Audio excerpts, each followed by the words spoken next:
You know, Netflix is focusing more and more on international growth as media and streaming companies attempt to capture eyeballs overseas.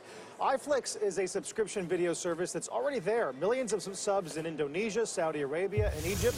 Joining us at Post 9 is Patrick Grove. He is the chairman and co-founder of iflix. Can talk about what the picture looks like over there. Welcome. It's good to have you. Carl, good to be here. I mean, it's a fascinating issue. On the one hand, you're dealing with an area of the world where piracy is so much more common, where bandwidth is a lot different than it is here in the States. How do those things help growth, hurt growth? You know, it's fascinating. I mean, we built the business from day one to cater to both those two things exactly. And when people say iflix, like, is Netflix a competitor? Is cable a competitor? Is TV a competitor?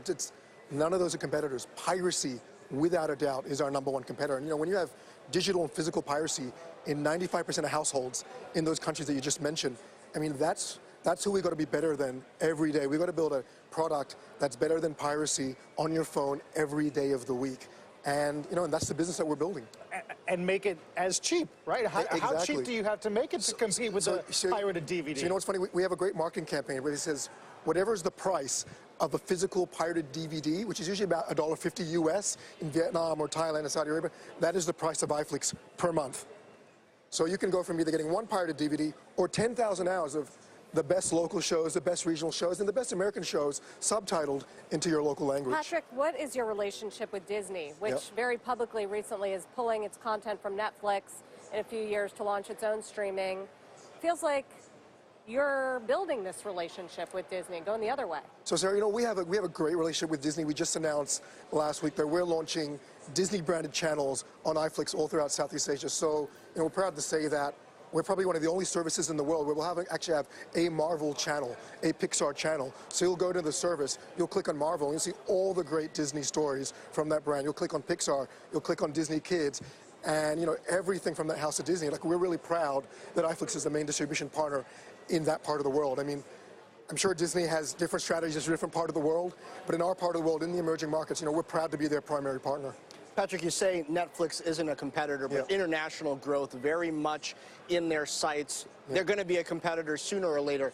How do you expect that to play out strategically? Netflix has not been very acquisitive. They just made their first acquisition, and it was IP. Are you going to partner with the likes of Amazon or Apple or Google? Is there any benefit in your type of business to other sorts of partnerships in growing? Yeah, I mean, so as we build this business, you know, we just want to build the greatest streaming platform in emerging markets without a doubt. And, you know, goes with it different content, different price point, different strategy.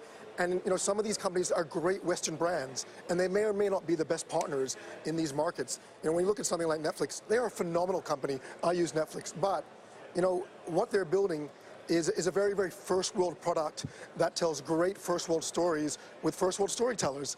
And, you know, and if we go to Vietnam or Saudi Arabia or Thailand, you know, the majority of our customers have never even heard of Netflix. The majority of our customers don't even speak English. Something like House of Cards wouldn't even resonate with the majority of our customers. So it's great local stories, you know, at a great local price point through great local distribution methods. I mean, that is the business that we're building in these local markets. Does it mean your strategy on original content has to be different? Can you afford to do that? Completely. So we've already launched original productions in a number of our markets. So I'll give you an example. Already launched in Malaysia, Indonesia, and Philippines. We've launched local comedy series. So if you see the concept, and they have it on HBO, they have it on Netflix, of you get a popular comic and you build a stand-up show about it. In many of our markets, this is a format that's never even existed before. Stand-up in a broadcast format. You know, so whereas comedy is central to every culture and every group in the world. So we've gone, you know what? We have 5 million users watching iflix on their phone every month. How do we get them great local stories? And comedy is something that we're betting really big on. So yes, we've already launched original productions with comedy and stand-up in most of these markets. You have 5 million viewers, you said? How fast? 5 million customers. How fast are you growing that? So we launched the business 2 years ago. So I mean, the business is launching tremendously. We are in 20 countries right now. We're launching another 20 in the next two to 4 months. You got to come back next time you're in town. Love to. Really fascinating I mean, story. we could go to Vietnam. I would love to host all you guys in any of our markets. Great. Do the show in the middle of the night. Patrick, thanks. Thank you so much. Grove. Thank you, guys.